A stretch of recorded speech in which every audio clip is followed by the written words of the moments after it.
Angga Wijaya resmi menikah dengan dan Nurul Kamaria. Angga Wijaya resmi menikah dengan kekasihnya, Nurul Kamaria hari ini, Jumat, tanggal 23 Juni tahun 2023. Angga Wijaya memohon doa agar pernikahannya langgeng. Diketahui keluarga dan orang-orang terdekat dari Angga Wijaya dan Nurul Kamaria pun turut menghadiri ke pesta pernikahan mereka. Prosesi akad pernikahan berjalan dengan lancar. Angga Wijaya dan Nurul Kamaria tampak serasi dalam balutan baju pengantin berwarna putih dengan mengusung adat dari Jawa Barat. Angga Wijaya dan Nurul Kamaria mengungkapkan kebahagiaannya telah resmi menjadi suami istri. Meski awalnya gugup, namun Angga Wijaya merasa lega lantaran proses akad telah berjalan dengan lancar.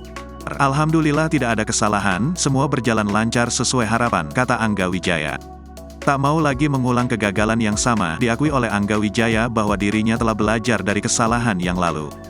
Melalui kegagalan kemarin menjadi pelajaran untuk diri sendiri supaya tidak terjadi lagi ke depannya. Alhamdulillah semua baik buruknya saya sudah terima, begitu pula dengan istri saya, tandasnya.